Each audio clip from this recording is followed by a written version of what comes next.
एक एसिड जिसका नाम काफ़ी लोगों ने सुना भी नहीं होगा। अब वो एसिड डिसाइड करेगा कि 2.5 लाख रुपए के आसपास जो चांदी चल रही है वो वापस 3 लाख रुपए या 4 लाख रुपए जाएगी या नहीं जाएगी। ये कोई भी इलॉजिकल बात नहीं कर रहा हूँ मैं दोस्तों, आपको पूरी चीज़ें, तथ्य, फैक्ट्स और सारी चीज़ें आर्टिकल्स और न्यूज़ रिपोर्ट्स के साथ मैं आपको दिखाऊंगा। लाइव स्क्रीन पर चलिए और देखिए। सबसे पहले न्यूज़ ये देखिए कि चाइना ने कॉपर स्मेल्टर्स, मतलब जो कॉपर में माइनिंग करते हैं, उनके प्रोडक्शंस में कमी आ सकती है, ये चिंता जताई है इस रियूटर्स की एक रिपोर्ट ने, जिस रिपोर्ट में साफ दिख रहा है कि एसिड के एक्सपोर्ट में बैन कर दिया है चाइना ने। जिस एक्सपोर्ट के बैन की वजह से, सल्फरिक एसिड के एक्सपोर्ट के बैन की वजह से, सिल्वर का भी क्या रिलेशन है इस कॉपर से, उसको समझने के लिए आपको ये समझना होगा कि कॉपर जो है वो माइनिंग करते समय पे सल्फरिक एसिड के साथ में जब उसकी ओर में एक रिएक्शन क्रिएट किया जाता है, उसी रिएक्शन क्रिएट करने के बाद जो कॉपर का ओर होता है वो दो चीज़ों में अलग अलग डिवाइड हो जाता है।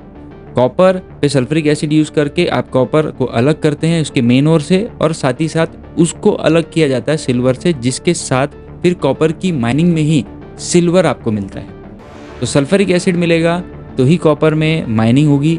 और सल्फ्यूरिक एसिड मिलेगा तभी कॉपर अलग होगा, सिल्वर अलग होगा उस मेन कोर से, जिस कोर में माइनिंग आपको करके सिल्वर का प्रोडक्शन करने के लिए माइनिंग की जाती है।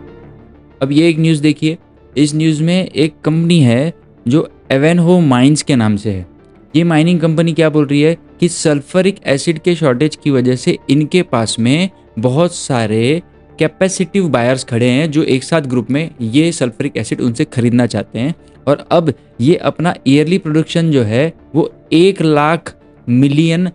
बैरल्स के बढ़ाकर 7 lakh million barrels yearly, annually करना चाह रहे हैं, ताकि ये सल्फ्यूरिक एसिड का जो डिमांड में हायर प्राइसेस पर सल्फ्यूरिक एसिड बिक रहा है उसका ये कंपनी फ़ायदा ले सके।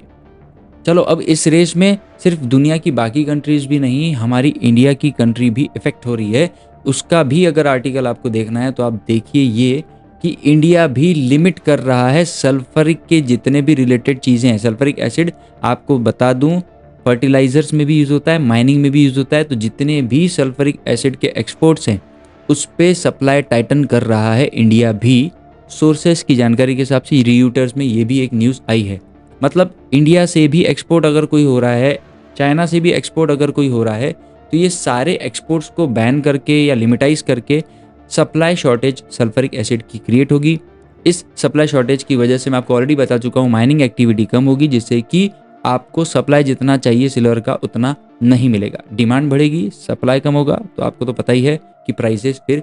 क्या हो सकते हैं। इन सब बातों से मैं ये नहीं बोल रहा कि कल ही सिल्वर आसमान फाड़ देगा और मार्केट पूरी तबाही मचा देगा, लेकिन मेन कोर कंसेप्ट आपको ये समझना पड़ेगा। जितने भी रील्स आप वास्तुशास्त्र के बोलो, एस्ट्रोलॉजी के बोलो, न्यूमरोलॉजी के बोलो, या किसी भी टेक्निकल चार्ट एनालिसिस के हिसाब से आप बोलो कि ये लेवल्स पे जाने के बाद सिल्वर और बुलिश होगा, ये सारी चीज़ें अगर आप देख रहे हो तो कुछ इकोनॉमिक ग्लोबल जो भी सिनेरियो चल रहा है उसको भी देखते हुए ये नॉलेज रखो कि किसी भी चीज़ का प्राइस ऊपर अगर जा रहा है या नहीं जाने वाला है या जाने वाला है तो उसके पीछे बहुत सारे फैक्टर्स कौन से काम करेंगे।